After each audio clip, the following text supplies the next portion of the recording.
social savant, businessman, former investment banker, and Veterans Today columnist Mike Harris. Listen to Mike as he exposes the corruption, sedition, and terrorism within our own government. He knows our system is flawed and that obstruction of justice is all too commonplace. His show, Short End of the Stick, pokes at this corruption with eloquent style. That's Monday through Friday, 2 p.m., Studio B, for the Short End of the Stick, with the man who should have been elected governor of Arizona, Mike Harris. That's right here on Revolution Radio.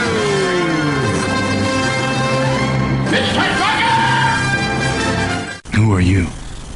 I am the architect. I created the Matrix. I've been waiting for you. Why am I here?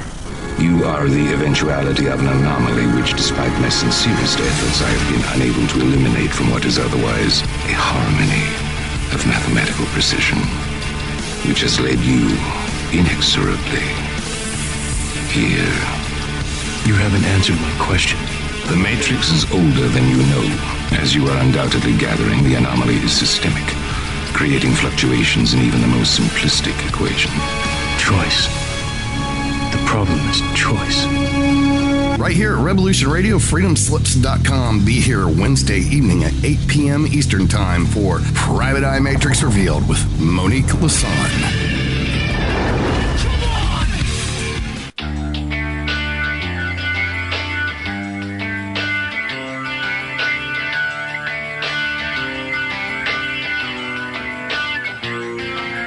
This is Thomas, a.k.a. a Mad Painter. I'd like you to join me Monday nights, 10 p.m. Eastern Standard Time for Open Canvas. Don't forget to bring an open mind. Yes, folks, that's right. Bring an open mind to an open canvas. Again, that is Monday nights, 10 p.m. Eastern. UFOs to government corruption. This is Revolution Radio, freedomslips.com. You don't need to expect us. We're already here.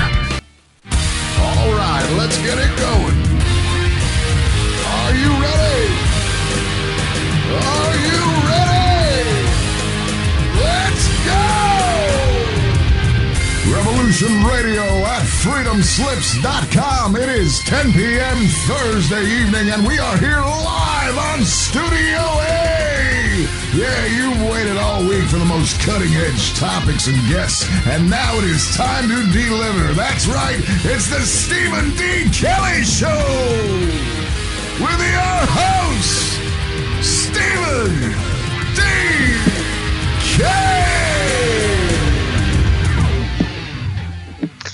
Hello, everybody. Welcome to the show. Sunday night, 7:02. Let me see. What is it? October? Is it October? Looks like it is. October 4th. October 4th. Oh, my God. You're right. Wow. Here I was getting ready to say September. Anyway, welcome to the show. This is the Stephen D. Kelley Show. I'm your host, Stephen D. Kelley. Tonight we are continuing with the book.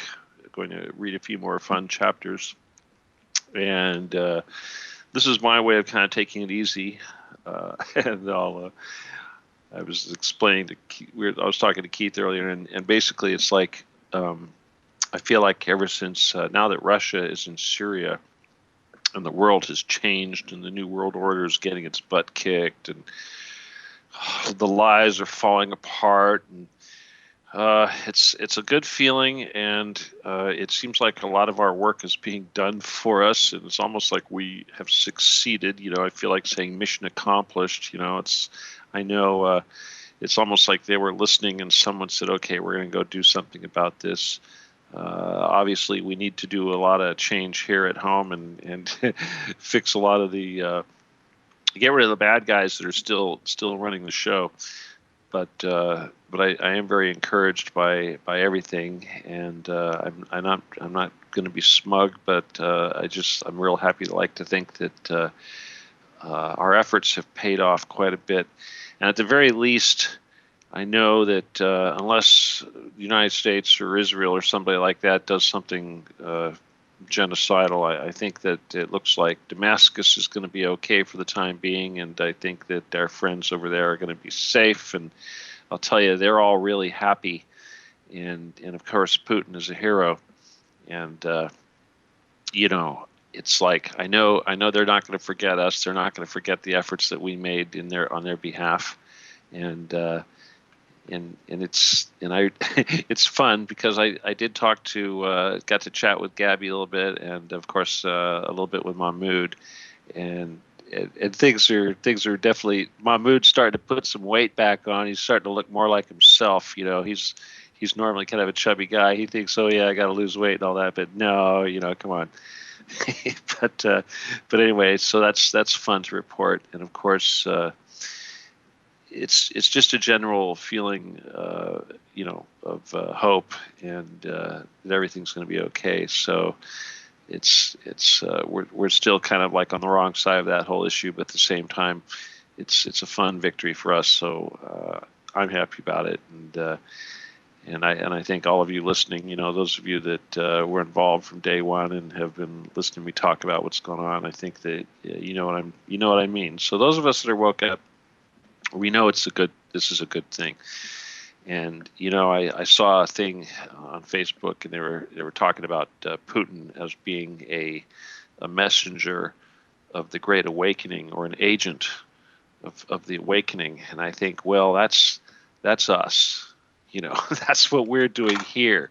And I think that yes, Putin is in a position where he can certainly lead and use his diplomacy to guide and change policy publicly, but I think it's that our voices, they listen to what is being said out there, and when they make their moves and they decide what they can do and what's going to be acceptable to the public, certainly I believe that they certainly pay attention to the things that are coming from simple truth tellers, such as those of us on Revolution Radio that like to do that sort of thing. So anyway, it's very, very, very, very fun time. Okay, I want to, of course, mention that Revolution Radio is 100% listener supported.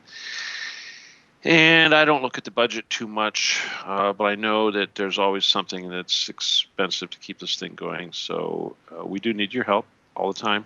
So please go to the donate button on the homepage, which is just the blue button on the left side of the page. It says donate, and use that to get, use your PayPal or shipping address for sending your checks to, whatever you want to use. Help us out. Also, the Facebook page for the Revolution Radio has been doing really good. I noticed that we've been averaging about 35 people a week join, which is pretty cool. I think we're going to hit about 5,000 here pretty quick, and that's pretty fun. But obviously, I'd like to see it just really, really huge. And my Facebook page, I haven't been putting a whole lot of effort into it, but again, like I said, I've got room for about 5,000. It looks like I've got 4,499 people right now, so there's room for a few more people. And I usually take in about 4 or 5 people a day, but then I delete people too on a regular basis too when they turn out to be trolls or bad guys in one manner or another. But anyway, bottom line, join that if you can. Also, the station, the Stephen D. Kelley Show, has a Facebook page. Please like that.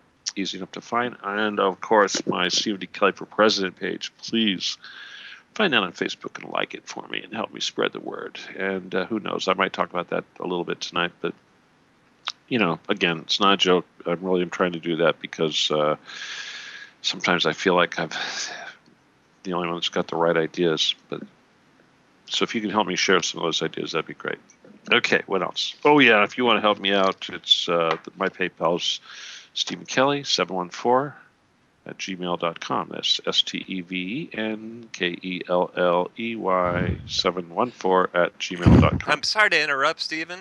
Yes. I show the server, but we do not have any audio on air.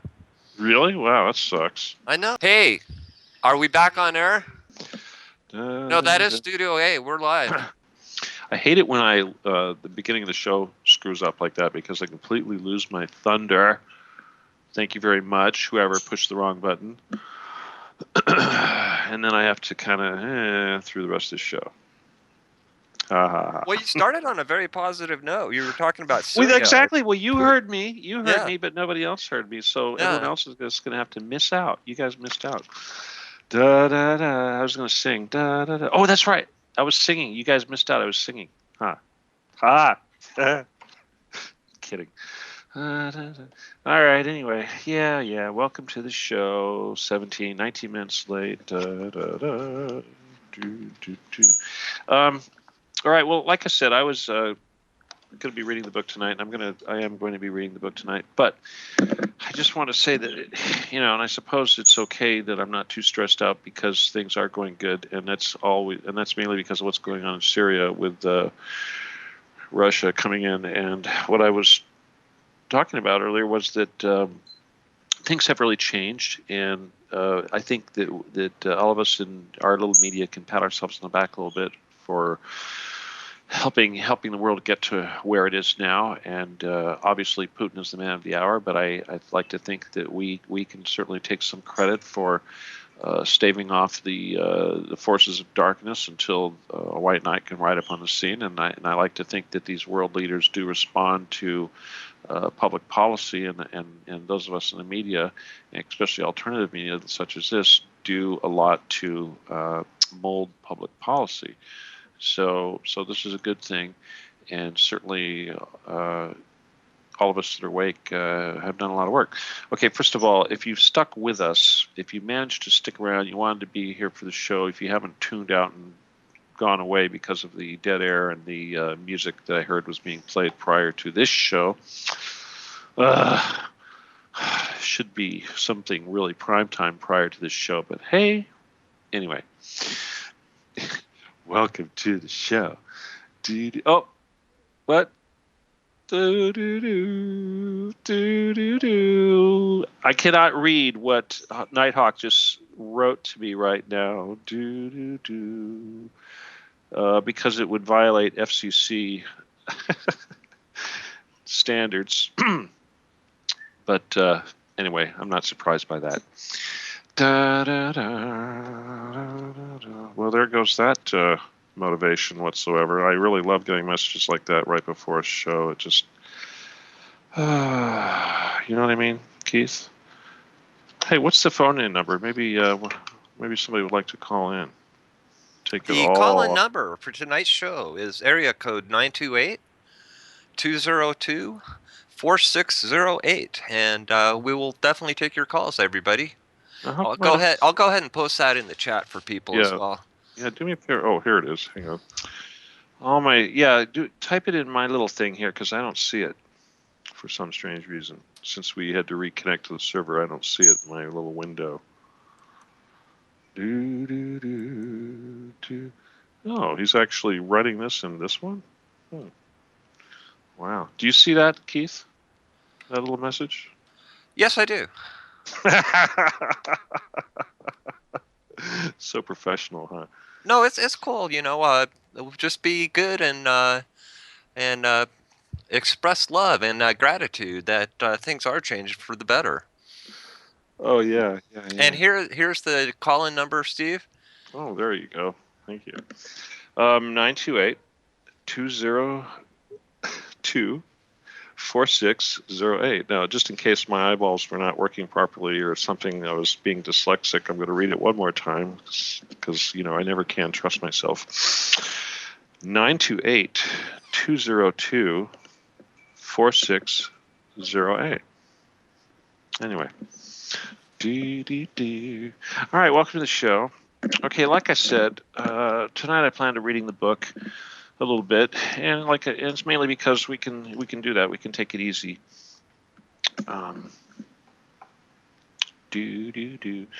So I guess I could kind of dive into that. That'd be a sort of a distraction. We've only got 7 minutes, and no, I take that back. I'm sorry. We're 23 minutes into the show. That's not so bad. Now, there was a guy who had called me up during the week, and a friend from way back, guy I've known for many, many years, and he was somebody who also knows my brother and a lot of my other friends, and was aware of and didn't really participate in, but was able to observe a lot of the goings-ons that I talk about in my book.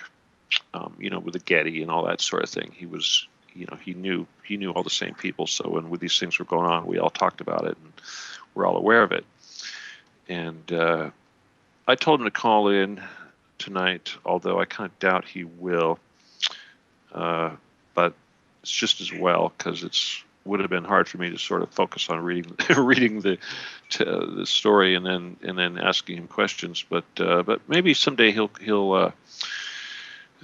will show up. His name's Skip. I don't know if he's listening. Maybe he will on the recording. If you're, one of these days, Skip, you'll be watching the YouTube and you'll say, "Oh, he's mentioned me." Yeah, Skip, I mentioned you.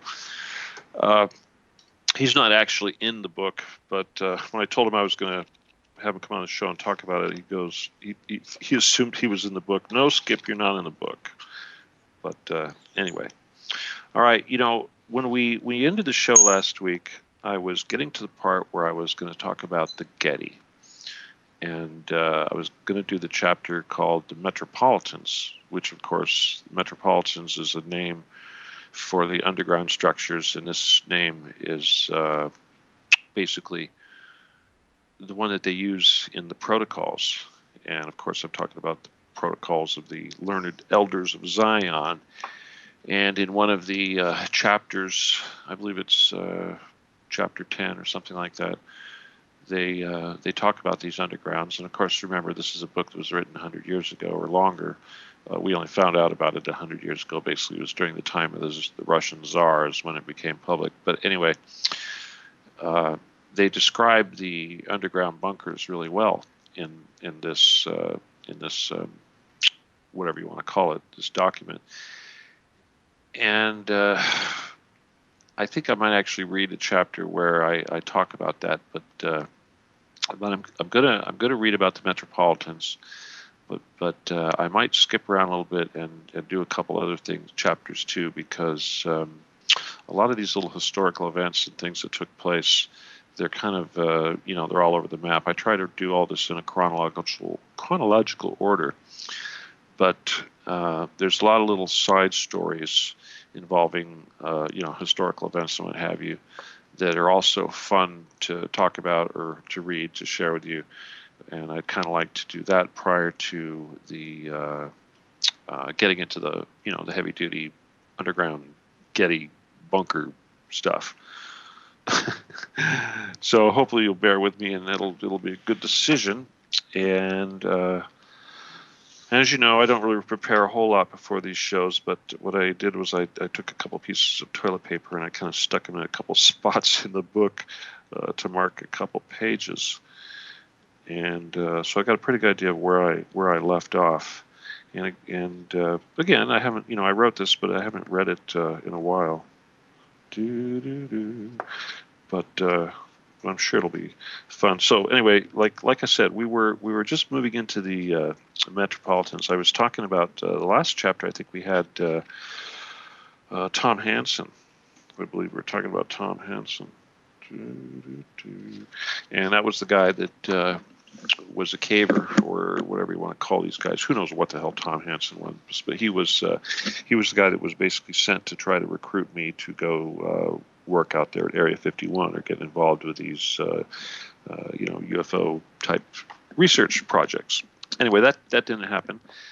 Now, again, lots of things happen here and there that lead up to these things, but I'm going to skip and just do a couple of other things first. Let's see here. Oh, yeah. Okay, here's one. Here's a chapter. I'm going to do this one first. Okay, this chapter is called The Man Vince. Now, this particular guy, Vince, this is the guy that actually turned me on to the concept of a caver. He was one of my handlers who was basically assigned to me to get involved with the project of the plasma beam. And I'll go back and do the plasma beam if I haven't read that, but that's somewhere in there. That's a whole other chapter. We'll talk about that. But let me go ahead and see what this says here. Okay, bear with me. All right, here we go. The Man Vince. Okay, I was approached by a person who wanted to help me market the plasma beam. His name was Vince. He said he was a marketing expert, and he was involved with a very large supplier of law enforcement equipment named Kroll International. That's Kroll. We had a few conversations and made arrangements to meet. Vince was a likable guy, somewhat slight in stature, well-dressed, with a lot of energy.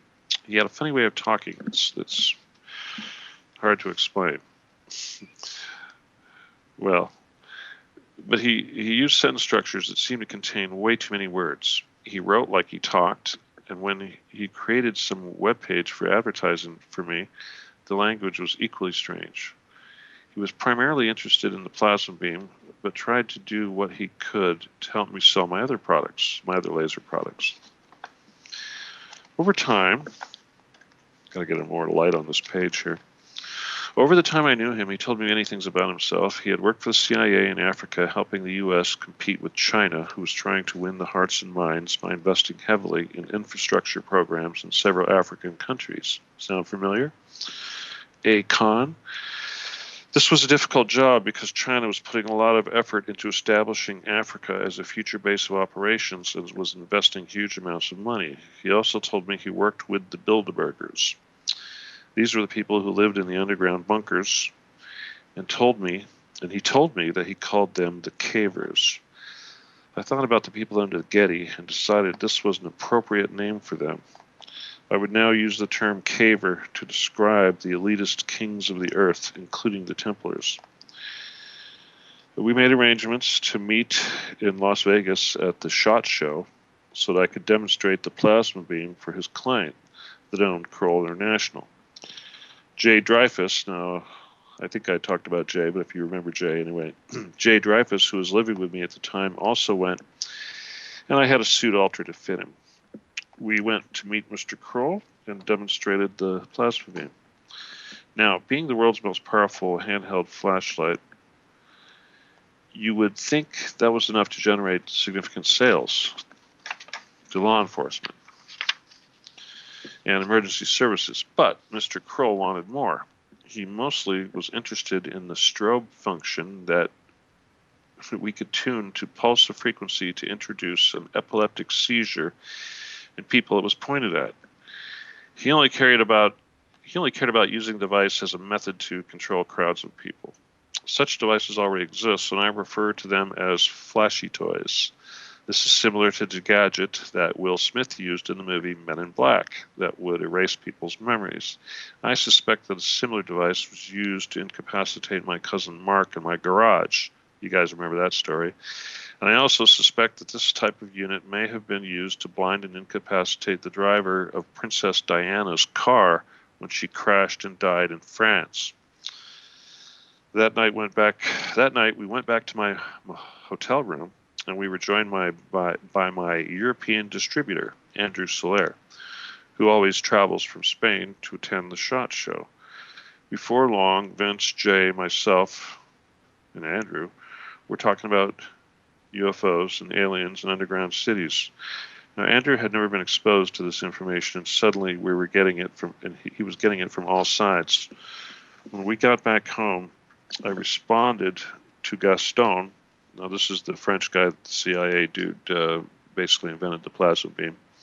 The results of my meeting with Kroll International, and told him that the opportunity to market enough plasma beam units to generate a large amount of money. Suddenly, Gaston decided he wanted to renegotiate our deal and position himself to be more in control and receive a greater amount of any potential profits. I told him that I would give him one day to back down on his demands, or I would have nothing to do with him. He remained intransient. I would never speak to him again.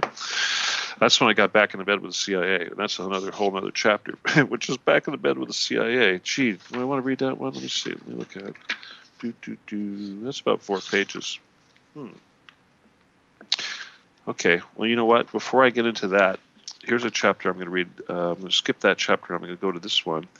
And this is Vince's final chapter. This is about the guy Vince I mentioned earlier. Okay. Poor Vince.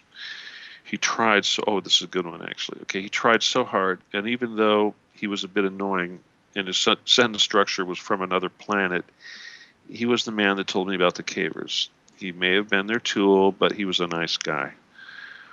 One day, I sent him an email to test his response and see if he was familiar with the source of material I would send him. I emailed him a single sentence that I had copied from chapter 13, passage number 9 of one of the most inflammatory and controversial books ever written. It was a line from the almost 100-year-old pre-Russian Revolution book, The Protocols of the Learned Elders of Zion. Okay, this is the sentence. Yeah, it looks like more than a sentence, but anyway, this is what I sent him in the email. You may say that the Goyim will rise upon us, arm in hand, if they guess what is going on before the time comes. But in the West, we have against this a maneuver of such appalling terror that the very stoutest hearts quail. The undergrounds, metropolitans, those subterranean corridors which, before the time comes, will be driven under all of the capitals, and from whence those capitals will be blown into the air with all of their organizations and archives. I hope you guys all heard what I just read. I almost feel like reading this again. Yeah, go ahead and repeat that. All right, remember, this is a line. Remember, it's out of the Protocols of the Learned Elders of Zion. This is the book that practically starred World War II that nobody wants you to read. You're an evil person if you read this book. But here it is, chapter 13, passage number 9.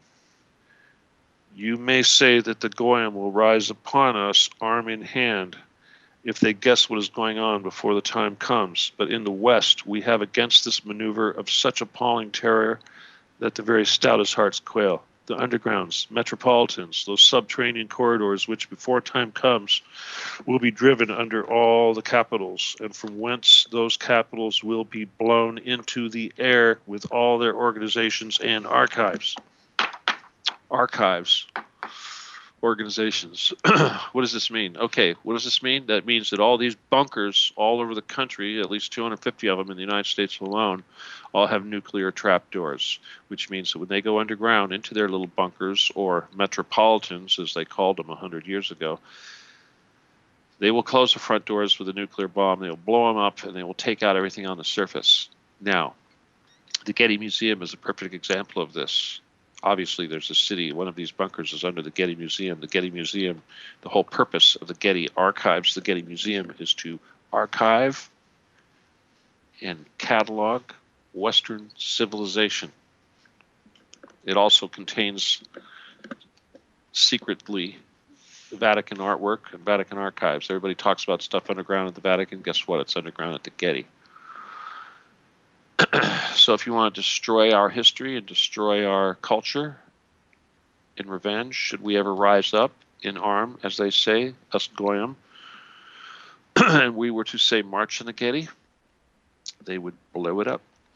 Anyway, all right, this is what happened after I sent this email to Vince with that sentence. Okay. I sent this to him because even being 100 years old, it seemed to describe the underground city beneath the Getty Museum. I suspected that the cavers inside would use a nuclear bomb to destroy the museum in an event that the mob should discover what was going on and wanted to enter the underground to escape a cataclysm or defeat the elitist so-called kings of the earth that resided there. A small nuclear bomb would be a perfect way to seal the entrance, and it would prevent anything, human or otherwise, from being able to enter the city miles underground. And that certainly would destroy the artwork that would be considered an archive. Oh my God, I need a drink of water.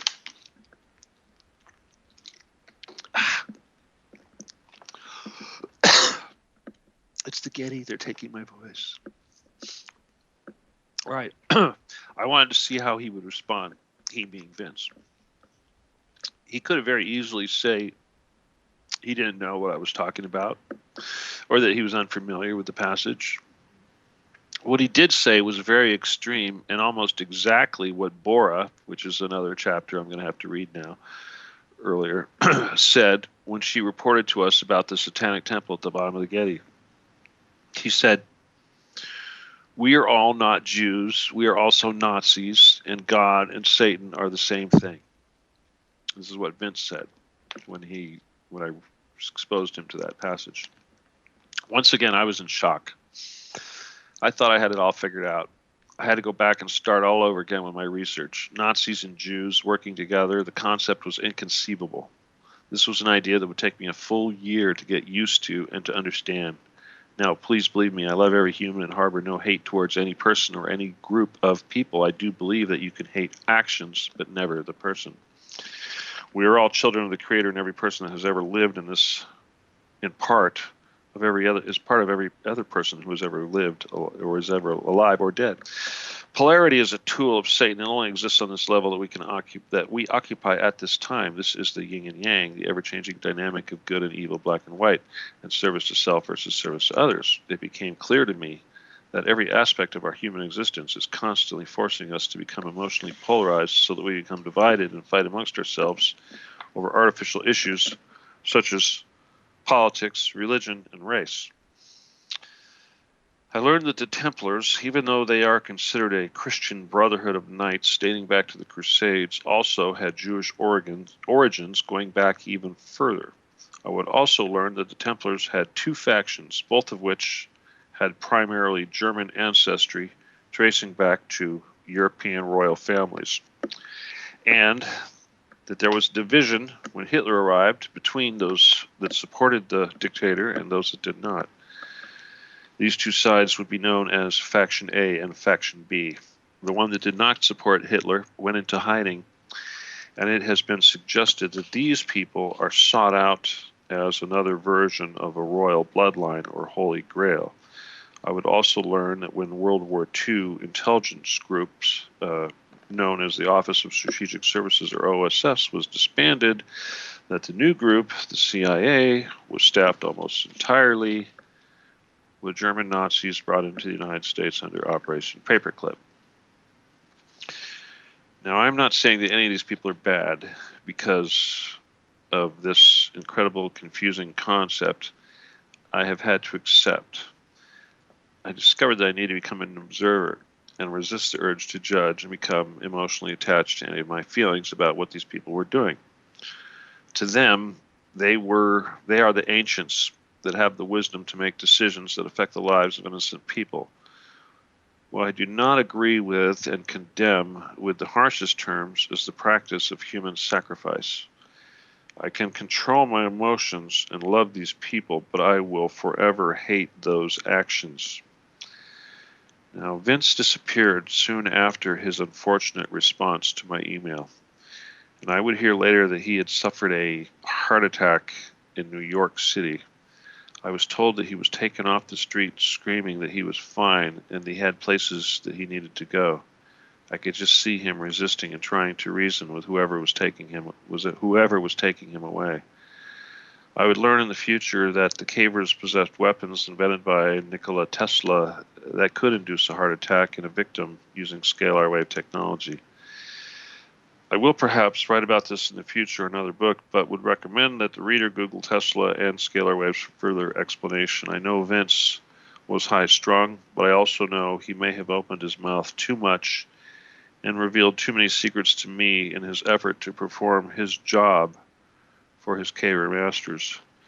The man I mentioned earlier who produced the alternative infrared lens also told me that he felt Vince's death was suspicious and that he believed that Vince was murdered. Rest in peace, Vince. I'll never forget the funny way you talked or the name you gave me for the Bilderberger Templar types that inhabit the Metropolitans, the Cavers. Okay, that was the Cavers. Dun, dun, dun. Did you like that one, Keith? Definitely. It's very interesting. Vince was a character. Some people ask me if I ever met an alien before, but you know, if I did, they look like human, and they were probably guys like Vince here. Yeah, I mean, the way he, you know, if ever I thought I might have met an alien, I would say Vince would definitely fall into that category. Wow, we haven't even had our first break yet. Wow. Okay, here's an interesting chapter. All right, this one is about the work I did for the Philippines. Okay, and the Abu Sayyaf. Remember the Abu Sayyaf? That was another terrorist organization operating in the Philippines. Anyway, another Muslim terrorist organization See, I was battling terrorists long before it was fashionable. But anyway, here we go. This chapter is called the Abu Sayyaf, okay? And I'm not sure. Yeah, this is before the Getty. I'll get to the Getty, but let me just do this first, okay? Okay, you're the Abu Sayyaf. In 2000, I opened up a retail office inside of the shooting range owned by my friend Evan. It was the largest shooting range in the area and hosted many local police departments, and other agencies who trained there. I occupied a large front office that had a wall of windows facing the street. I set up a display featuring several types of body armor and ballistic vests.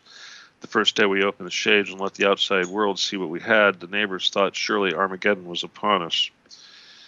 Besides the front office, I also had a bank of display cases inside the main showroom across from the windows looking out onto the shooting area.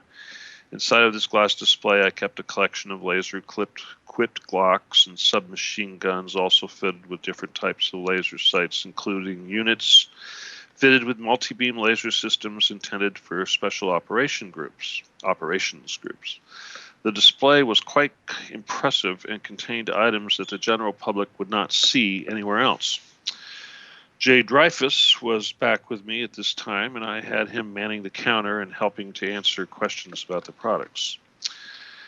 Now, this was a time when I was reaching the peak of my dark phase. My attitude and appearance reflected my feelings and my increasing militaristic tendencies.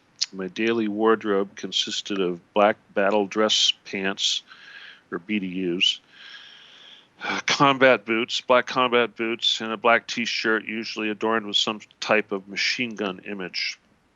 Over that, I might wear a black tactical shirt, or usually the type worn by SWAT officers. My hair was relatively short, and I wore it slicked back. The words gel. I had a mustache, full beard. I didn't smile very often. I was referred to as the man in black. One day I was walking out of the shooting range, and I noticed this Filipino gentleman was paying attention to me. He approached me and introduced himself. His name was Fernando. He told me that he was an agent for the Philippine equivalent of the CIA. He was a former race car driver, and he was based in the United States. He said he had worked under President Marcos and that he had been given the job to assassinate Benigno Aquino Jr. in the United States should that decision be made. He did not get that order, and someone else did the job in the Philippines.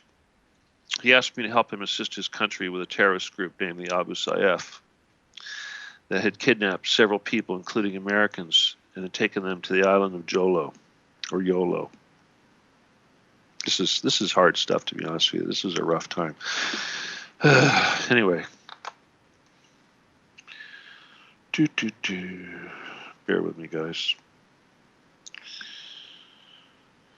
Okay, he said I was a Doc Holliday type character, and he was working with a highly decorated Philippine general named Adam Jimenez.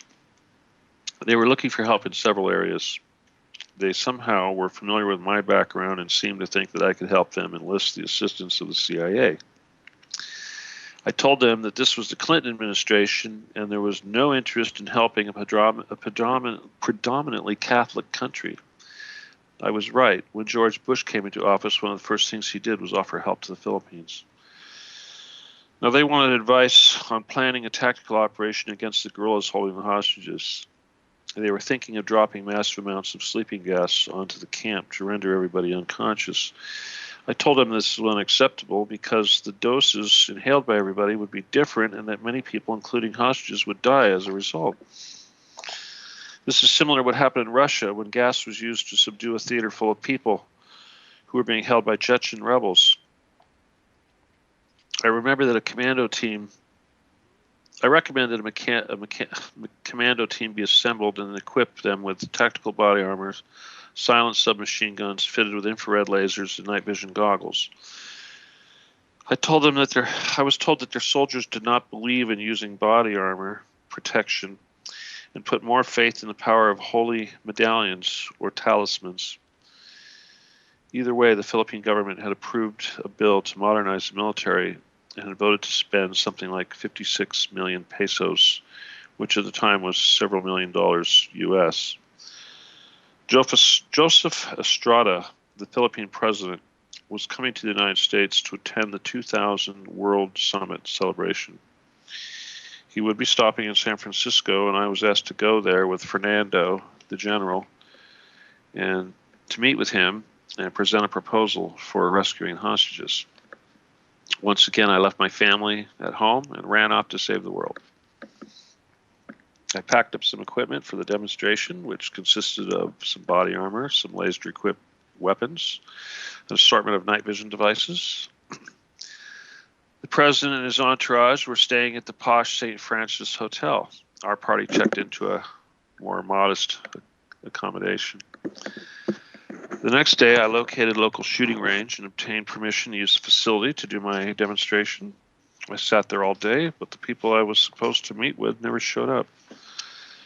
I went back to the hotel that evening and prepared to have a breakfast meeting the next day at the St. Francis with the Director General of the Philippine National Police, one guy known as Panfilo Ping Lascon. They called him Ping. Ping was his nickname. His name was Panfilo Lascon.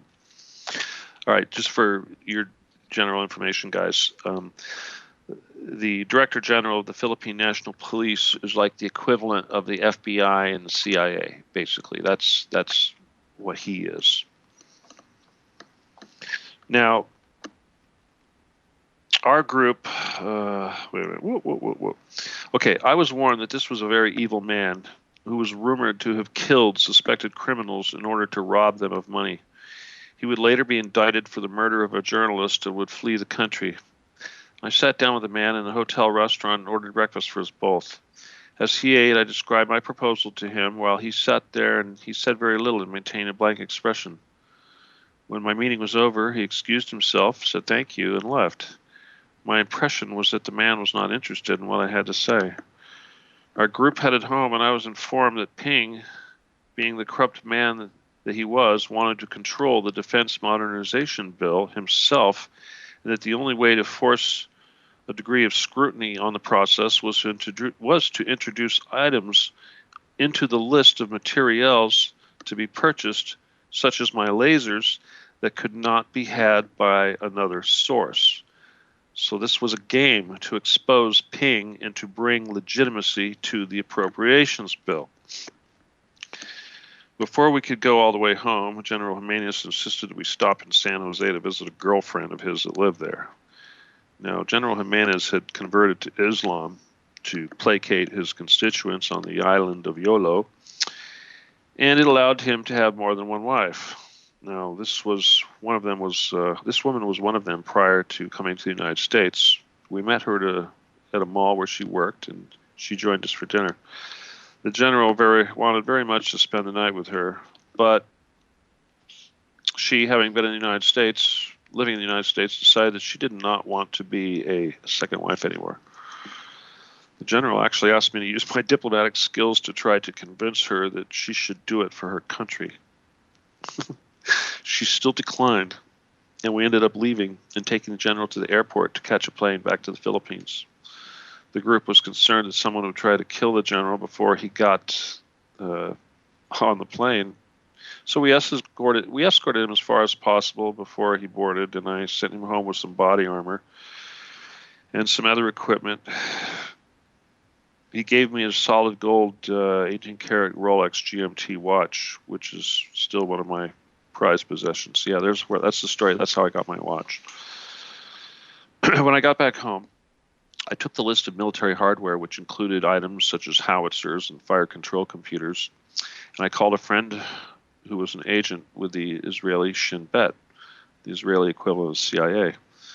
I reasoned that Israel would be an excellent place to locate surplus American-made hardware to sell to the Philippines.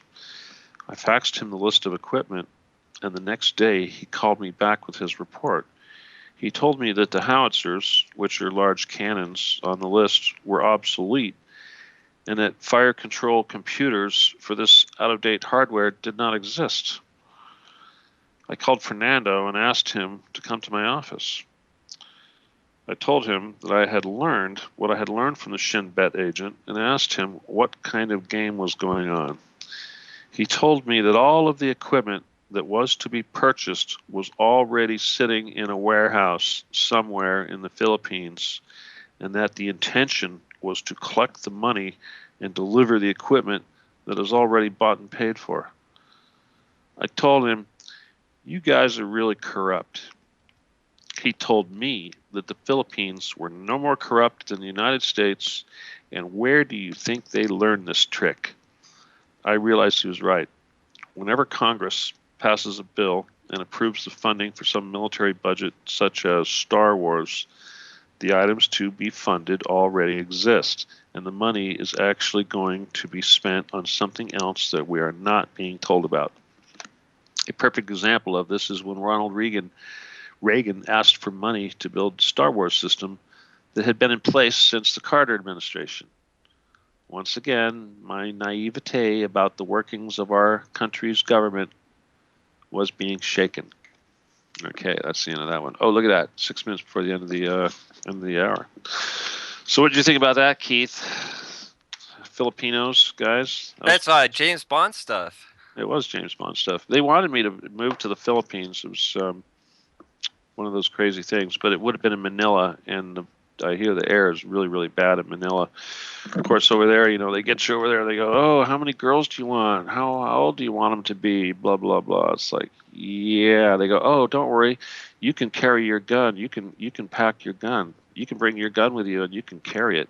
Hey, let me tell you something else about the Philippines.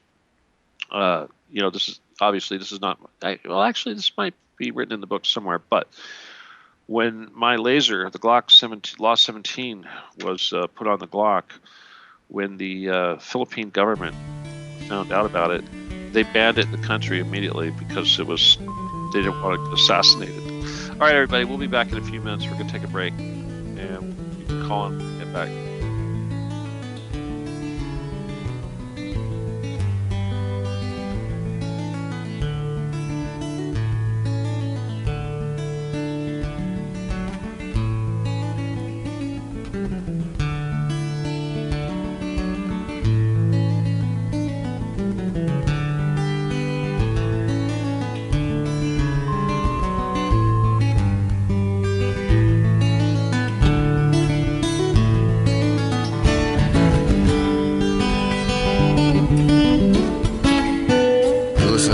Radio at freedomslips.com, and we'll be right back after this message.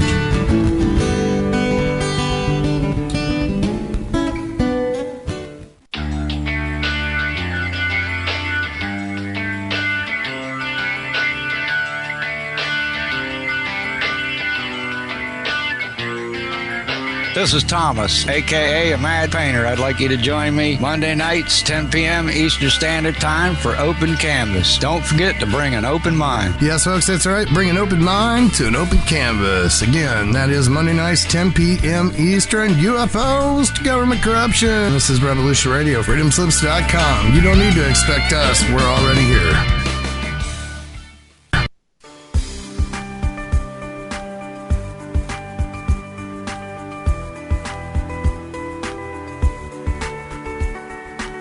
Transcending time and space, let us take you to the place inside your mind where thoughts divide and mysteries unwind. Join us every Monday evening right here on Revolution Radio at freedomslips.com from 8 to 10 p.m. Eastern Time.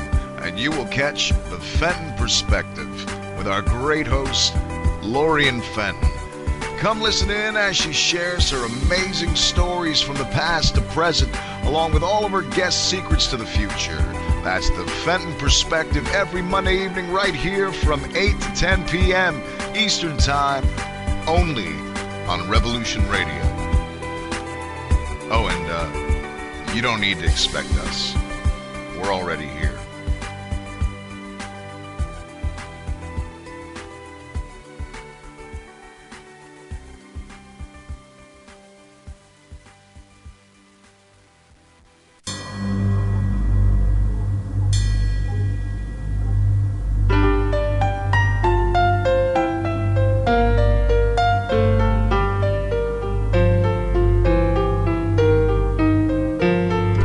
feel that things were not quite right? That everything was just ever so slightly askew? Do you have, to paraphrase Morpheus, a splinter in your mind? If you're interested in hearing the latest information about UFOs, the paranormal, ancient cultures and structures, monatomic elements, longevity, fantastic discoveries in science, downloaded to your brain, then tune into us. Hi, I'm Dave. And I'm Mackie. And we are Shiny Side Out, Sundays 2 to 4 a.m. Eastern. See you then. Revolution Radio, freedomslips.com. You don't need to expect us. We're already here. The opinions expressed on this radio station, its programs, and its website by the hosts, guests, and call-in listeners or chatters are solely the opinions of the original source who expressed them. They do not necessarily represent the opinions of Revolution Radio and freedomslips.com, its staff, or affiliates. You're listening to Revolution Radio, freedomslips.com, 100% listener-supported radio, and now we return you to your host.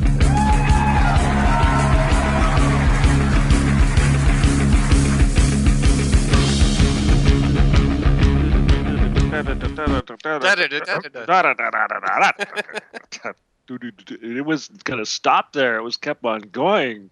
Gee, I'm like, what have I got to da so much for?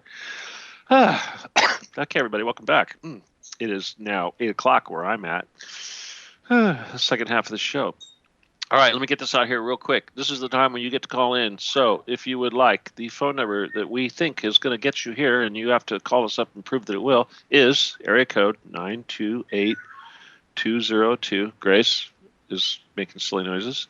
I'm sorry, that was 928-202-4608. Okay, she's covered up, but I guess she can see me. She must not be covered up too good. Anyway. I got to realize that the noise that she makes isn't as bad as the noise that I make when I tell her to shut up. I listened to one of my recordings the other day, and I'm over here squirting the bird with the water and stuff, and I'm like, get with the show. It's actually beautiful in her dad. It's ambience. It adds up this little tropical thing going on. Yeah, there you go. All right. Anyway, all right, I'm going to read some more of the book, but I like to get some feedback, first of all. So, that's why we have the call-in number, of course.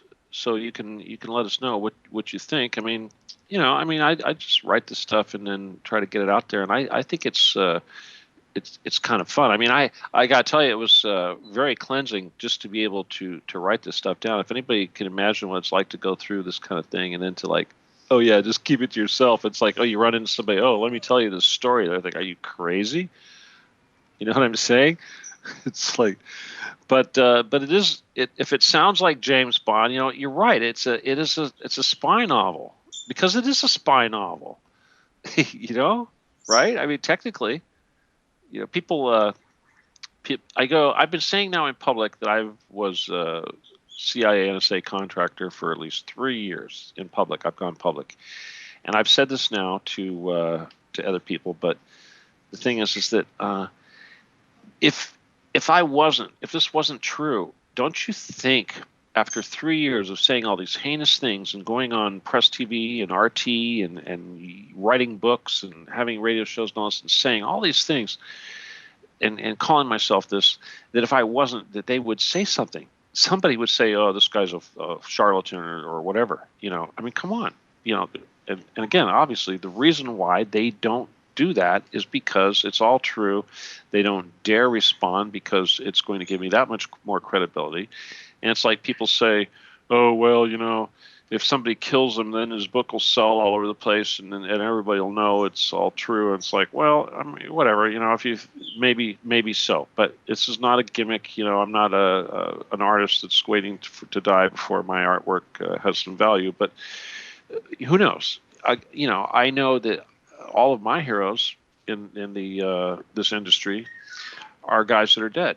Bill Cooper, of course, Phil Schneider, and Gary Webb. Those are the three guys that I dedicate all my work to, who died for the truth, to bring us the truth. And the stuff that I talk about reflects a little bit of the message of all three of those individuals. So I do this for them.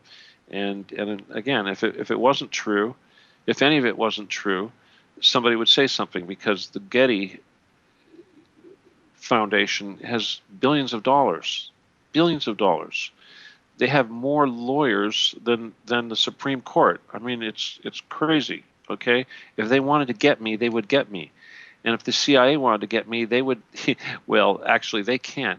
In fact, it was the Getty people themselves that told me that I belong to the Can't Be Killed Club, and maybe we can read that chapter here in a moment, but. Again, I would like a little bit of feedback from you guys if somebody wants to interrupt. No, just call me up and say, "Oh, I just love the story. Don't I don't want to interrupt because I want you to read more. We just want to hear more." Yeah, okay. I should mention here real quick, of course, that the book I'm reading from. A couple things I want to say. First of all, this is my book, and the original title of the book was Lasers, Cavers, and Magic. And that was self-published under Lulu, and the editor was kind of an amateur, and it was self-publishing, of course, but that was the original book. Now, since then, now that was released, of course, in what is it? I think it was December of 3 years ago, roughly, but or September 3 years ago. Now. Oh, so I guess it's been over 3 years. But anyway, the point is that since then, it has been renamed, republished under Amazon.com, and of course, which is a much more professional outfit than Lulu. And it had a professional editing, and the editor, of course, doesn't want to be doesn't want anybody to know who his name is, but we all know him here at the station. And anyway, I gave him a lot of carte blanche, and he changed the name of the book to Cities Under the Plane, which is cool. You know, I still, you know, of course I'm have a soft spot for the original name, Lasers, Cavers, and Magic. But anyway, but I just want to say that the book that we're reading tonight is actually the first edition, what is it? It's the Lasers, Cavers, and Magic, and it's the only one that I have. I need to send this to somebody, but it's the only one. I don't think you can get any more off of Lulu, so it's probably worth some money. If anybody you guys bought the first edition from Lulu, it's actually worth some money right now.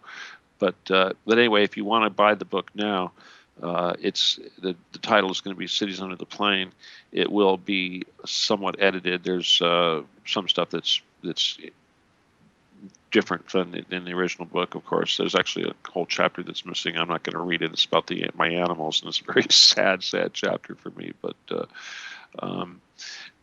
thing is if you want to buy it, you have to get it in electronic format, and which isn't the end of the world. If you don't have that device, the Kindle device, you can still use a PC.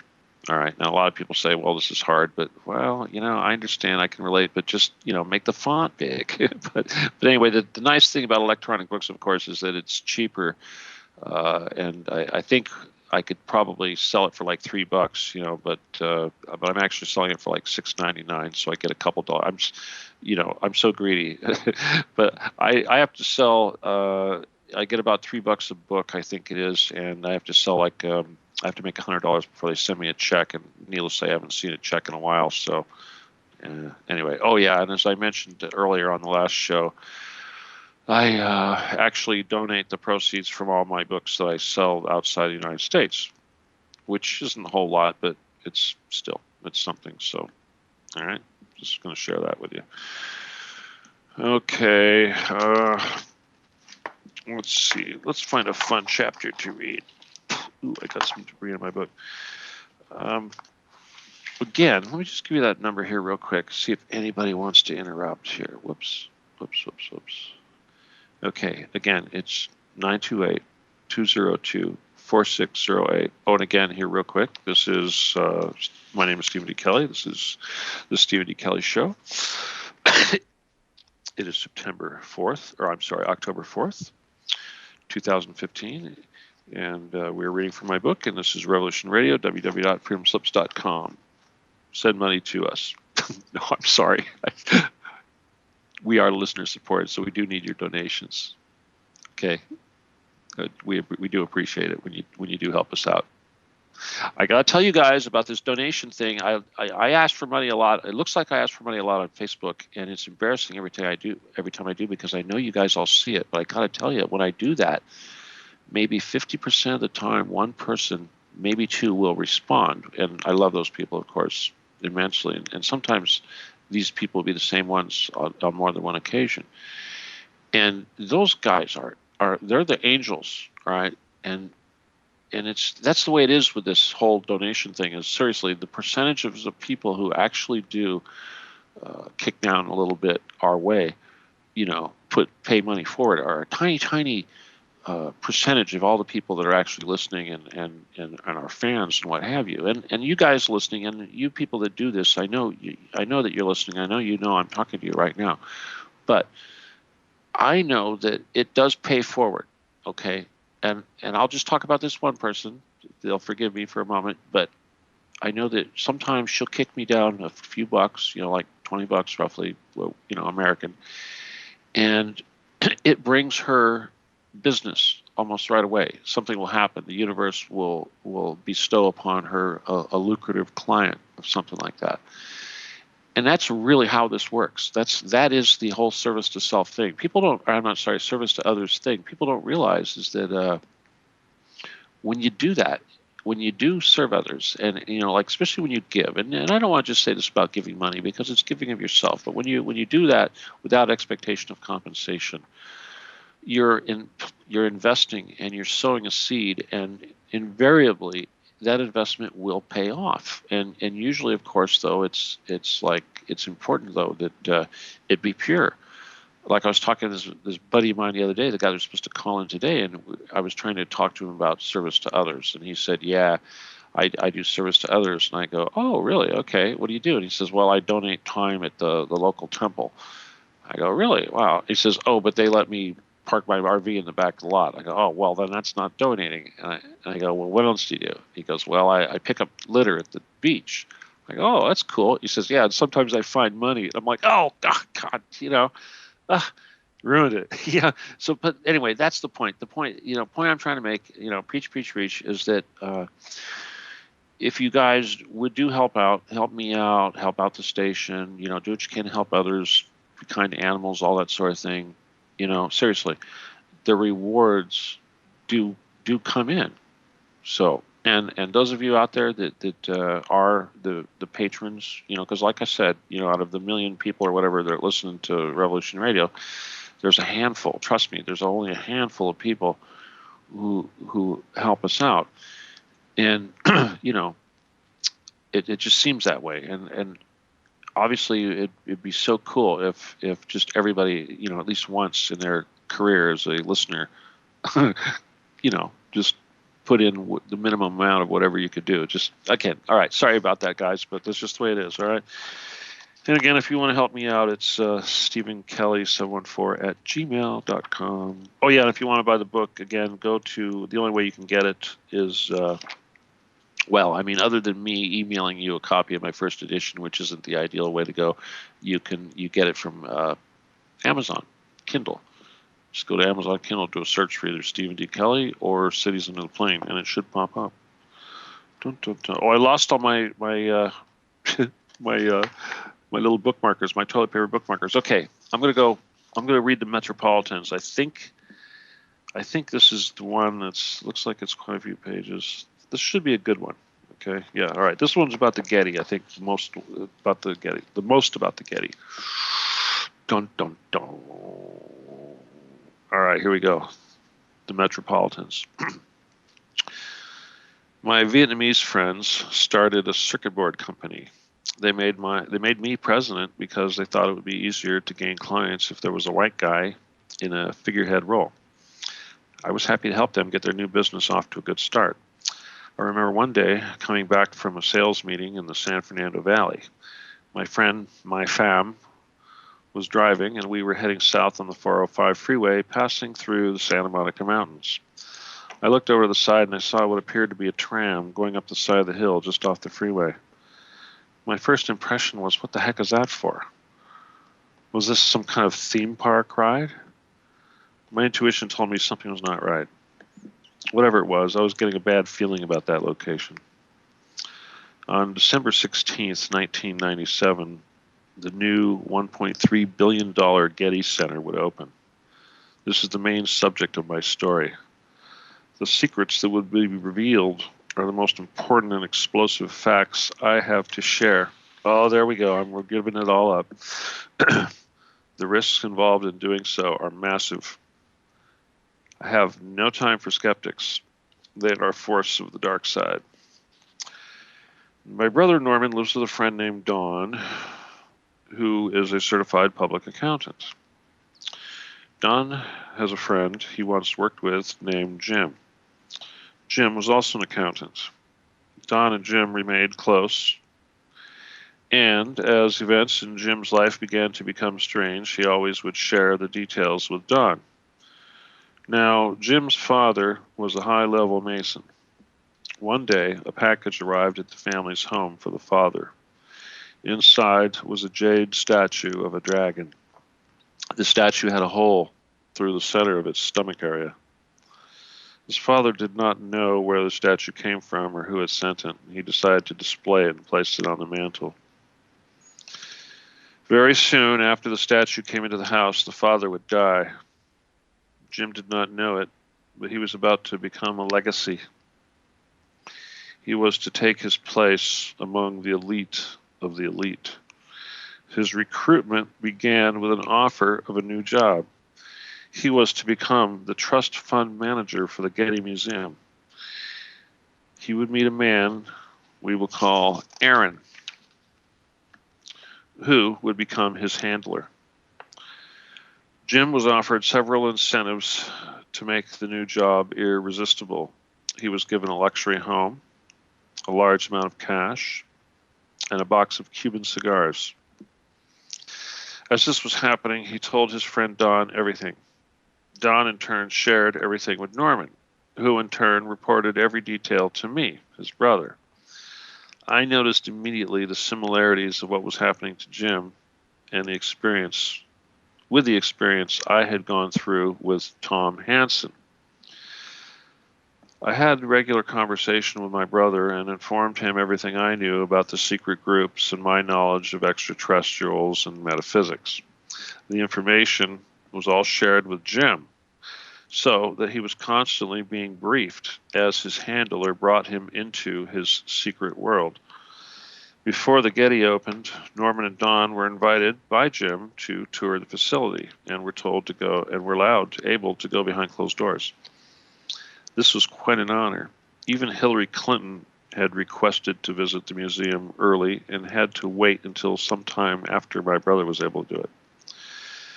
The Getty is a wonder of architecture that some suggest is reminiscent of King Solomon's castle. I will discuss my perception from my visit soon, but for now I will focus on what my brother saw when he first went there. It would still be some time before my first visit. When you arrive at the top of the hill and disembark from the tram, there is an opening in the wall to the left that leads down a narrow corridor to the security area. The normal museum visiting public never see this section. From inside the security area, there are entrances that lead deep below the mammoth concrete foundation of the building. It should be noted that this foundation was the thickest and largest concrete pour in the United States, besides the Hoover Dam. The tour went down long hallways and past several rooms that seemed to contain immense amounts of art and paintings stacked in rows in such quantity that it seemed to dwarf the amount of art actually on display in the museum in the public area above. The persons leading the tour actually stated that the Getty was storing amounts of art for the Vatican at this location because it was essentially a bunker. My brother also told me that he saw a room that was filled with weapons, such as M16 assault rifles.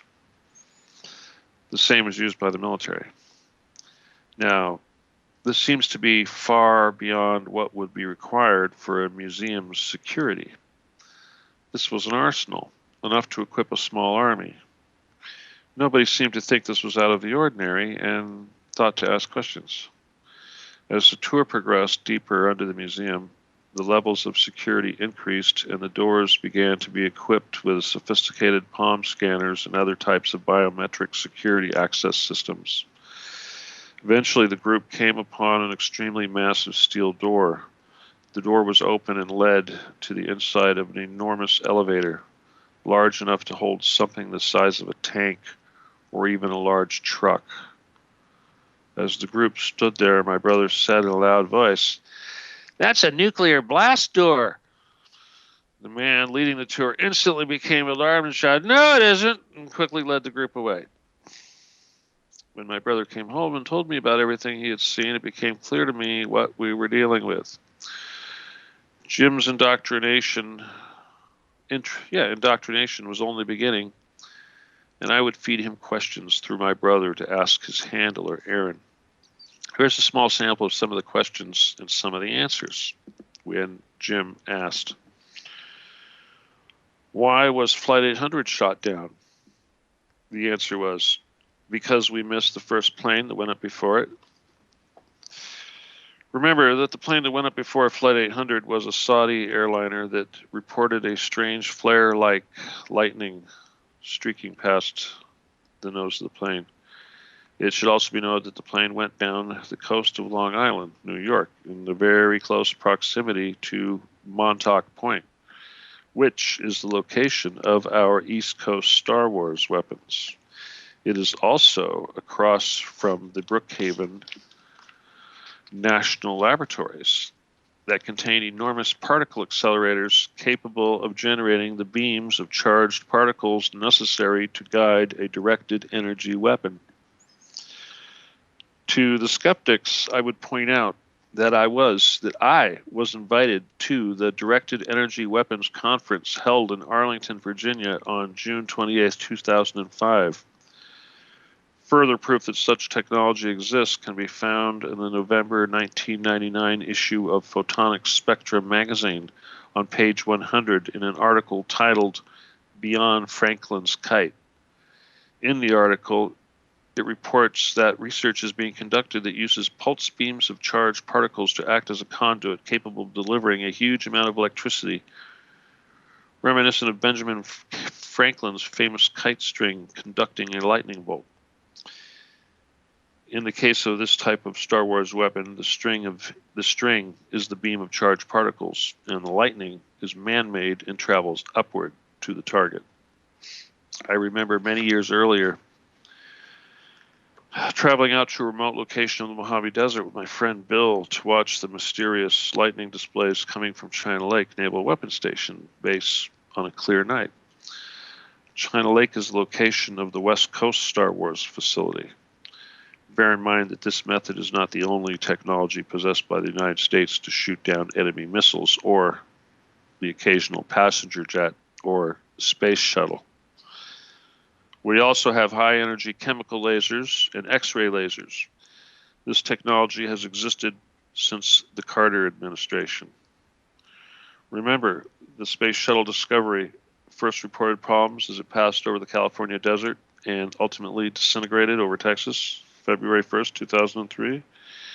It is also important to remember that the flight had payload specialist, God, I hope I get his name right, Ilan Ramon, a colonel in the Israeli Air Force and a first Israeli astronaut. Colonel Ramon was a Holocaust or a blood sacrifice offered up to the pagan god of war to ensure the success of the military campaign that began on March 20th, 2003, otherwise known as the War of Iraq. Jim also asked Aaron if we had bases on the moon. Aaron's response was, "We landed on the moon in 1969. Do you think we haven't been doing anything since?" According to Billy Meyer, his Palladian contact showed him moon bases as well as massive joint American-Russian space station type facility floating around Mars. This is not extremely far-fetched when you consider that the Nazis developed spaceships that the American pilots dubbed Foo Fighters during World War II using technology developed by the scientist Victor Schauberger. Another very important fact to consider is that during the entire time that the Space Telescope has been in orbit, It has never been used to observe and photograph the moon. The official excuse for this is that the light from the moon is too bright and that the delicate sensors on the space telescope would be damaged. Do you believe that? Jim told us that one night during his recruitment, he was visited in a dream. His visitors were two men that tested him to see how much terror he could tolerate. One of the men removed his own head and asked Jim if that bothered him. Jim said no. The other man removed his face and asked Jim how he felt about that. Jim said it didn't bother him. Jim had passed this very weird part of his indoctrination. As Jim began to reach the climax of his recruitment, he was instructed to read two books. One was on the Templars, and the other was about the Magna Carta.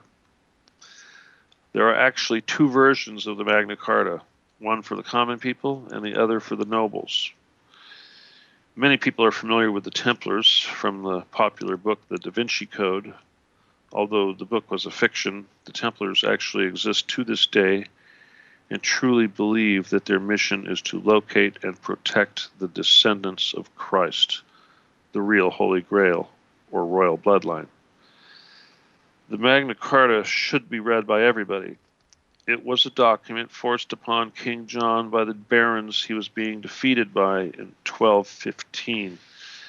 Aside from declaring certain rights for the people, it also forced entities such as the Catholic Church, the Templars, the Hospitallers, the Jews, and the nobles to respect each other's rights to exist and not interfere in the practices of the others. This was contingent on 20% of the assets of each being pledged to the crown for perpetuity. I hope you guys understood what I just said right there, okay? All of the players of the world basically made a deal. This is what the Magna Carta is, that they will all play nice with each other forever, and in exchange, 20% of everything they own belongs to the Queen. And when I say own, that doesn't mean she takes possession of it. That means that even if you own it, you know between you and them that 20% of it belongs to the Queen. Okay, that's what that means. Jim was also instructed to fly to the island of Malta. Once there, he was to deposit a certain amount of money into a certain bank and go to a particular bar located in a restaurant. When he went to the bar, he was greeted by a man who seemed to appear out of nowhere, who represented himself to be a relative of Colin Powell, the American general, who apparently is also a Templar. From there, he was taken to a secret underground location where he participated in an ancient rite to initiate him into the Templars. The details of this initiation were not revealed to us by Jim, as he was now becoming one of them and began to accept and believe what he was being told. Jim would continue to relay information to my brother, and we would hear many fantastic things. Almost everything that I had learned and filed away from my time dealing with Jay Dreyfus and the Billy Meyer people was verified by Jim's handler, Aaron. He said that after a UFO crashed in Roswell, New Mexico in 1947, the United States entered into a treaty with a race of aliens called the Greys. It was at this time that we were told of an impending attack by another alien race called the Reptoids. The Greys worked for the Reptoids, and they provided us with much technology. In 1997, a book was written by retired United States Army Colonel Philip J. Corso, a former aide to Strom Thurmond, titled The Day After Roswell. Corso claims that alien technology recovered from the downed craft was provided to private industry to reverse engineer. These items included semiconductor computer chips, lasers, fiber optics, and photomultiplier technology used in night vision devices. These are all items that I have personally been involved in. Jim told us that time was like a rubber yardstick, that they were using alien technology to stretch time, to try to give the Earth more time to advance our technology. to give us a chance to defend ourselves from the threat of hostile aliens. He said that as a rubber yardstick of time was being stretched, that at the same time it was also getting shorter. We were down to the last inch, and it couldn't be stretched anymore.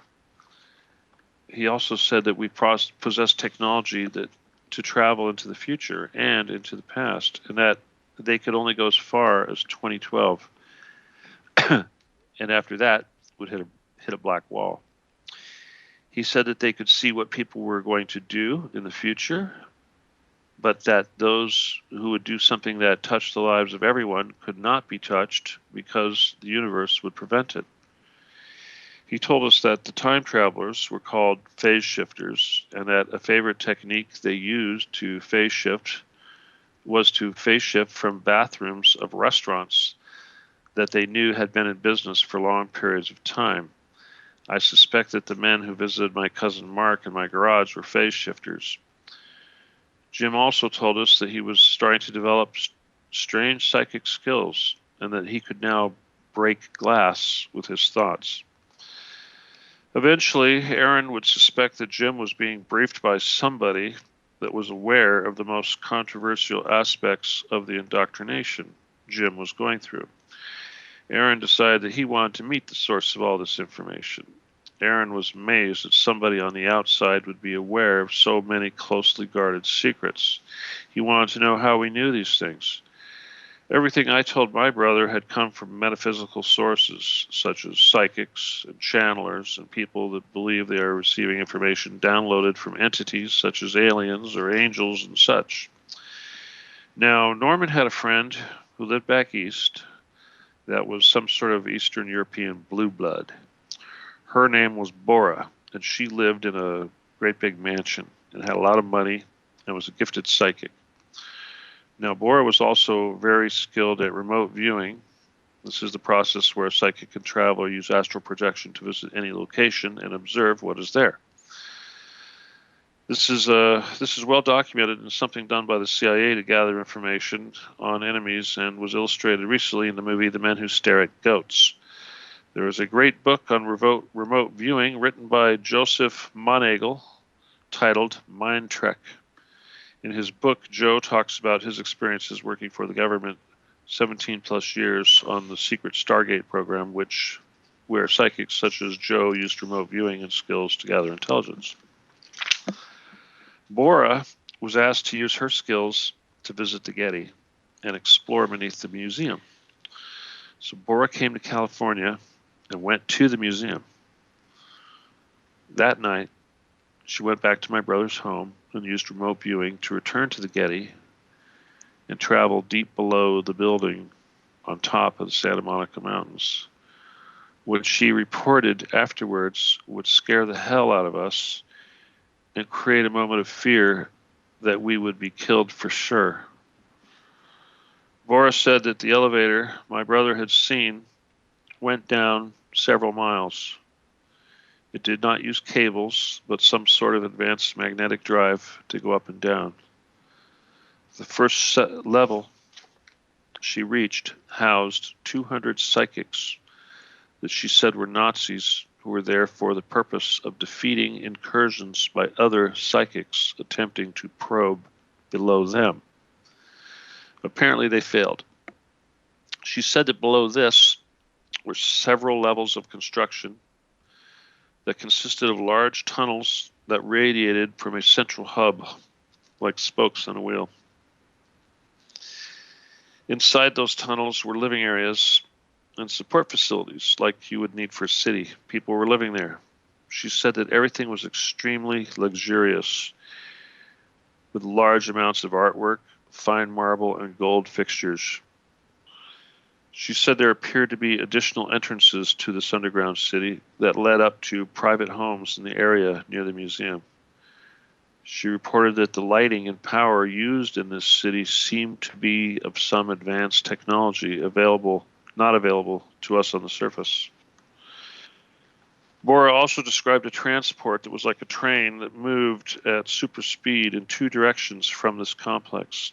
One direction went out to the sea, traveling underground, and would emerge at a smaller base located under Santa Catalina Island, where there was access to a submarine pen. The other direction also went on to an additional underground complex beneath the China Lake military base, and from there to more bases such as Area 51 and beyond. In November of 2000, England's Prince Andrew made a tour of California. His first stop was at Edwards Air Force Base, ostensibly to inspect a new generation of strike fighters, because he had flown military aircraft during his time in Britain's Royal Navy. His next stop was the Getty Museum to view a collection of Raphael drawings on loan from his mother, the Queen. What he was really doing there should be obvious. From Edwards, he would be able to go underground and jump on the transport and take a ride to the Metropolitan under the Getty. He could then go upstairs and reappear as if his actual mission was to see his mom's collection. If anybody was paying attention, they would remember that J. Paul Getty received a knighthood from the Queen right after the Getty Center was completed. So what was he being rewarded for? Why was the Queen of England concerned about a museum in Los Angeles, California? Remember that the Magna Carta pledges a portion of Templar assets to the crown. Mr. Getty was being knighted for being a good Templar and building a nice new underground castle for the greater glory of the Queen. At the very bottom of the facility under the Getty, Bora described a place that was used for worshiping Satan. Now this is where Bora would show her true colors. She knew what was going on in this temple, and she immediately made excuses for what was happening. Bora was your typical New Age goddess who believed in the divine feminine and embraced pagan philosophies. She said things like God and Satan are the same thing. I would hear this again in the future. All right, remember what I said, Vince, in the protocols? God and Satan, same thing? Yeah, there it was. This was the first time. It always amazes me how quick people with pagan beliefs will try to defend satanic worship and blood sacrifice. Blood sacrifice is never acceptable, and the God of creation will never ask us to destroy any of his creation for his glory. Norman and Don took Bora to have lunch at the Getty with Jim. As they were sitting outside at the cafe, Jim was asked if Aaron would be joining them. Jim told them that Aaron was away and out of the state and would not be able to meet them that day. Bora immediately said, "No, he isn't. He's right below us right now, sitting in the spa, and he's watching us and listening to everything we say." Soon the meeting ended with Jim, and Jim went back to work. He was shocked when Aaron appeared, very angry, and clearly had been nearby the whole time. He told Jim that he was never to have contact with those people again. Now, Jim was not easily swayed. He informed Aaron that if he was going to assume this position, that he would build his own team, and it would include his friends.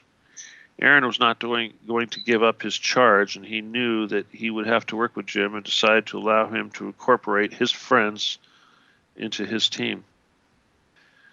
Bora had enough by now and went home and would no longer be involved. She was disturbed by what she found below the Getty. She knew that this was more than she wanted to be involved with, and the Satanic Temple, no doubt, caused her to become uncomfortable with her own belief system. My brother would go on to have meetings with Aaron and meet psychics that would test him to see if he had any skills. Aaron was well aware, as Jim still had no idea, that I was the one providing all the information that impressed them so much. My brother was being caught up in all of the attention he was getting and was starting to believe what he was being fed. This is a typical strategy of the Masons. They start filling you with praise and convince you that you're special. Now, one day, Norman was invited to a meeting at a motel with Aaron and an Asian woman who was some sort of psychic, and she was to probe my brother and test abilities. She asked him several questions and seemed to try to trick him. The conversation turned to aliens, channelers, and other controversial subjects. He really had no idea what their conclusion was of him, but they made it clear that they felt that the majority of people, especially in the United States, were extremely ignorant, almost to the point of being like animals, because they could not comprehend or believe in concepts such as aliens. Sounds something like I just said last show, huh? Eventually, they wanted to send Norman on a mission. He was to go to Mount Ararat and investigate something that was believed to be Noah's Ark. We assumed that they wanted to do some sort of psychic investigation. The expedition was being funded by Israel.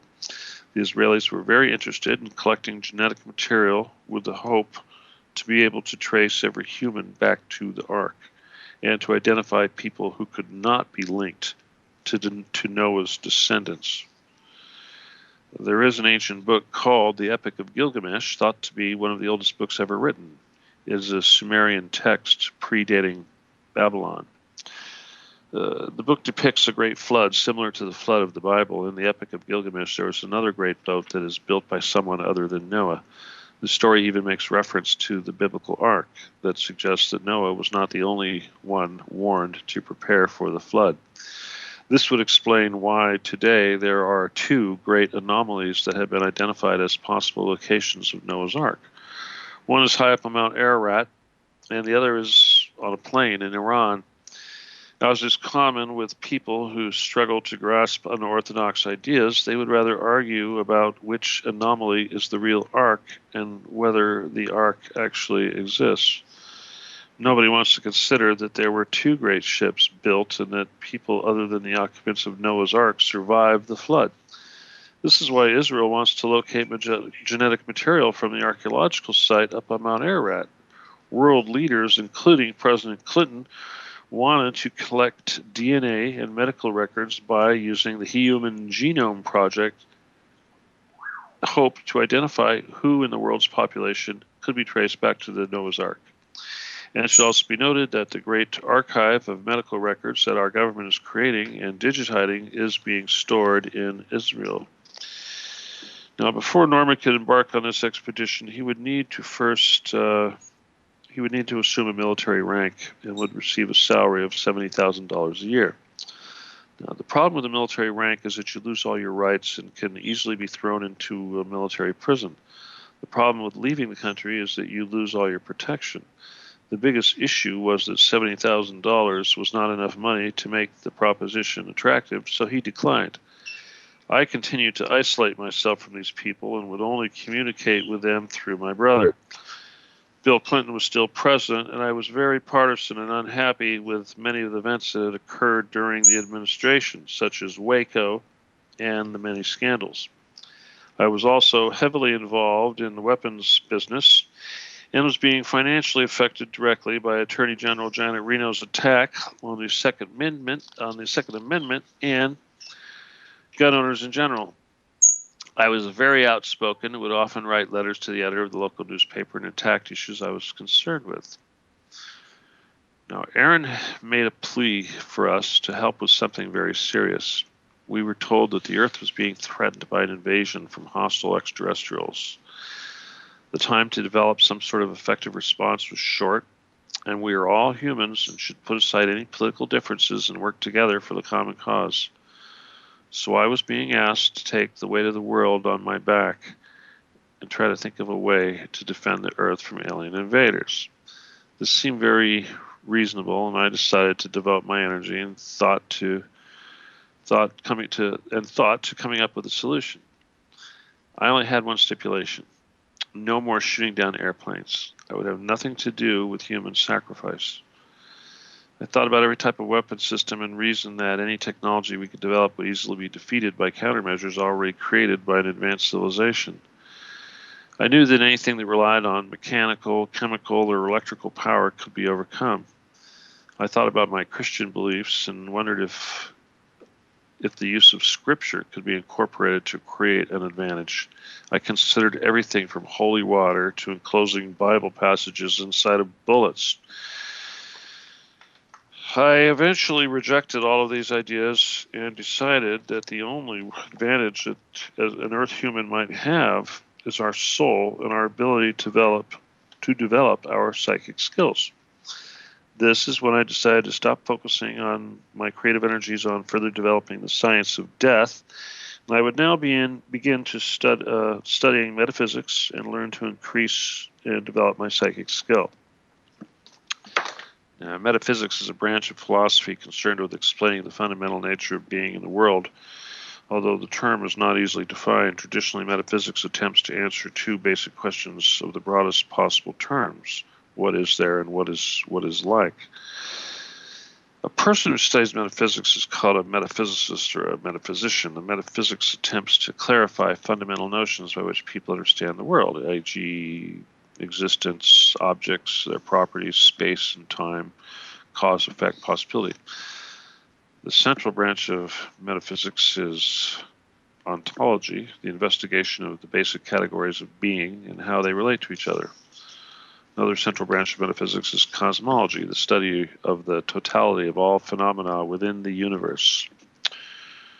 Prior to the modern history of science, scientific equations were addressed as part of the metaphysics known as natural philosophy. The term science itself meant knowledge of, originating from epistemology. Oh, I never get that word right. The scientific method, however, transformed natural philosophy into an empirical activity deriving from experiment, unlike the rest of philosophy. When I weigh more about science, I'm going to skip to, okay. The whole time I was devoting my thought to this endeavor, I felt very alone, and that I had the weight of the world upon my shoulders. There was nobody I could talk to about this without them thinking I was crazy. I wanted to spill my guts to my parish priest. My wife knew everything that was going on, and she would ask me, how do I fit into all this? She was very patient and put up with the phone surveillance and the occasional incident involving our car being followed. The saving the earth mentality was taking its toll on my marriage. My children were also exposed to these things when I would discuss them, and I'm happy that they would develop an understanding of reality that I hope will stay with them and make them thinking individuals with open minds. Something would happen very soon that would discourage me and make me think twice about my desire to continue working with the Templars of the Getty. I was becoming very aware that the pagan beliefs and close attention to astrological formations influenced every major decision, and that the use of Holocaust or blood sacrifices involving humans would always precede an event such as a war. And I knew that the planet Mars was fast approaching an important position. I also knew that Halloween was based on an ancient Celtic holiday and involved human sacrifice. I was concerned because I felt I knew something bad was coming. On October 31st, 1999, around 1:50 Eastern Standard Time, an aircraft designated Flight 990 crashed into the Pacific Ocean not far from Long Island, the area where Flight 800 went down. This was the last straw. I couldn't be involved with pagan human sacrifice, and I would become an outspoken critic of anybody that would not renounce their practice for the pure evil it was. Dun, dun, dun. How much time we got left for you, son? Anyway, that was kind of a heavy chapter. As I take a little breather. What did you think of that one, Keith? Very intense, my friend. Yeah, well, I kind of skipped through a little bit of the metaphysics stuff because it was just mainly discussing what metaphysics is for the uninitiated. And I know obviously people on this station know what metaphysics is, but wow, I got to take a little break on the throat after that. I put the book down. I noticed we didn't have any callers, and we're down to... I posted the number again, everybody. It's not too late to call in if you want. Well, if somebody wants to call in and bitch at me or, excuse me, say something. Remember that last show I had a really bad case of the hiccups. It was awful. I never do that during a show. You need sugar for that. Anyway. Dun, dun, dun. Well, again, that was Lasers, Cavers, and Magic. And, that was, I don't know. It's like this, when writing this all down was... it didn't really take that long, but it's like when you I mean, it's not like you're being creative and you're trying to create an act of art of fiction or something like that. When you actually live something and you've got like notes and a timeline and this happened, then this happened, then that happened, it just kind of flows. And then once it's all down there, you can kind of forget about it and move on. So I've kind of forgotten about a lot of this stuff, but anyway. It sounds like it was very cathartic. Well, writing the book is the process of writing the book was, for sure. And I mentioned in this book a couple times now that we've actually read about where I thought they were going to kill me. Okay, the first time was when I was working with the Ollie North gang, and I took that $120,000 worth of laser product, and I said, "Screw you guys! This is my compensation. I'm out of here." I thought for sure they're going to come after me because I was, $100,000, But that didn't happen, right? And then the next time, of course, when Bora, went and did her little tour underground, and we had realized that they knew about it, because it wasn't until that little lunch meeting where Aaron freaked out over Bora, because he was aware of all the little psychic shenanigans that we were playing, that when he got pissed off, when Aaron got pissed off and told Jim that he couldn't deal with us anymore, I thought for sure we were going to get killed. I remember I was at my shop and my brother called. I'm sitting there and he said, "Oh my God, this is what happened." And I'm like, "Oh boy, this is it." By the way, Stephen, you do have a caller. 518, what is your first name and where are you calling from? Yeah, this is Kevin. I'm calling from Albany. Hey, Kevin, what's up? Yeah, I really like the story. It's quite riveting. That's some pretty trippy stuff, huh? Yeah. It happened. When you get to the bottom of any of the paranormal research, between the military complex and aliens, it always boils down to this satanic bloodlust stuff, Hell yeah, it always does. It's like that was my first impression. Was all religion. It's something to do with religion. Yeah, religion, right?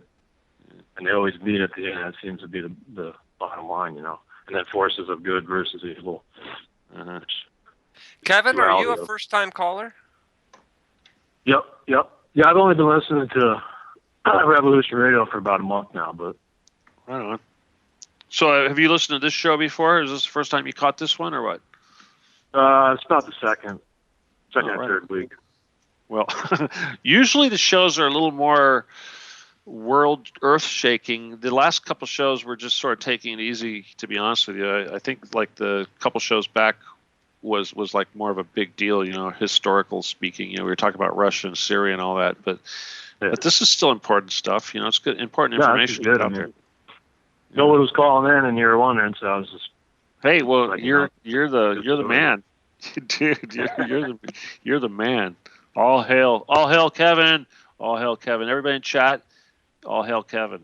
All right. I had a couple questions. Go for it. Now, like under Denver International Airport. I mean, obviously, similar story or same thing. Right? Same thing. And then, so Phil Schneider's story is legit. Yep.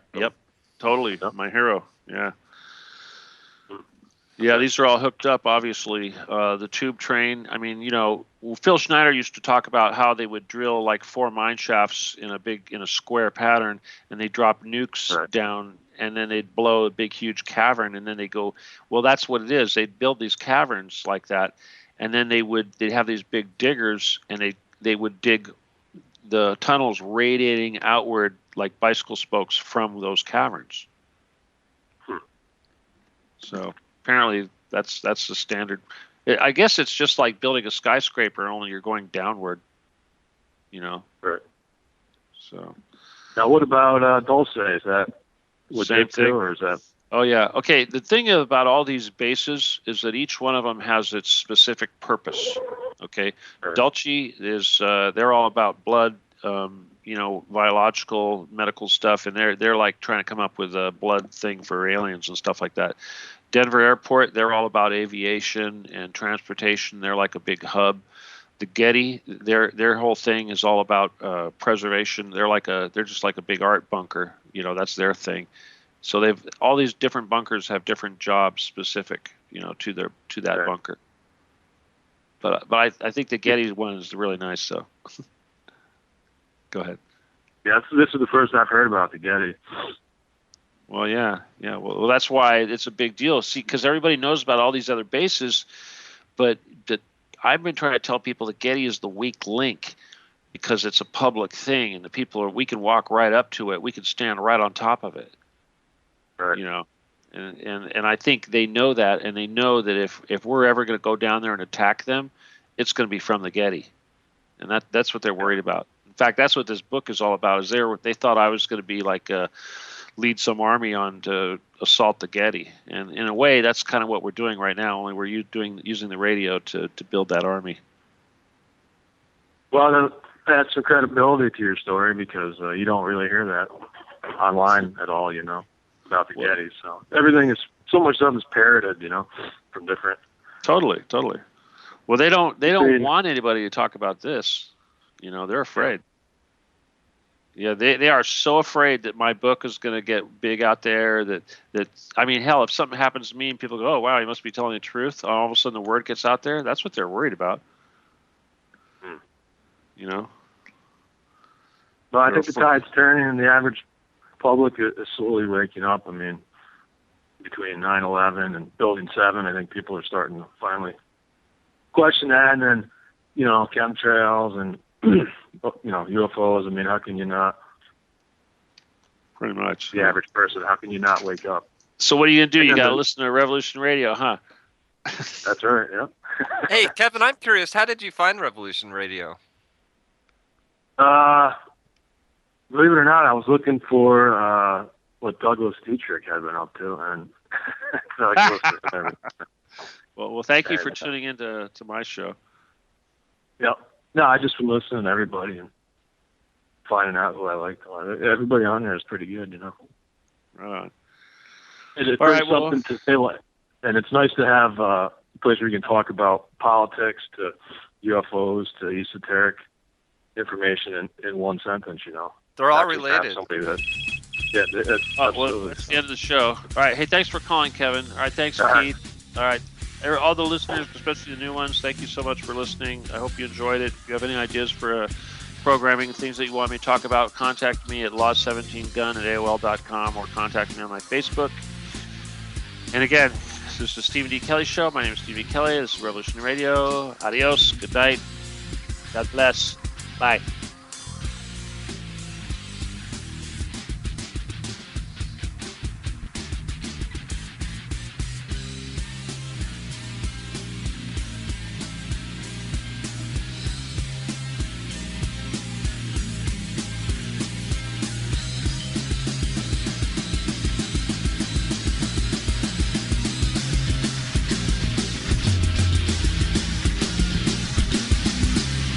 Listening to Revolution Radio.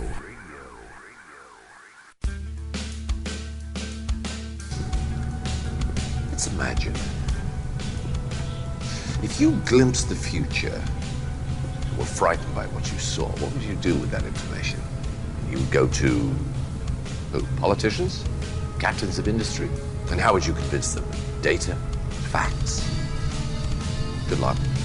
The only facts they won't challenge are the ones that keep the wheels greased and the dollars rolling in. But what if there was a way of skipping the middleman, putting the critical news directly into everyone's head? The probability of widespread annihilation kept going up.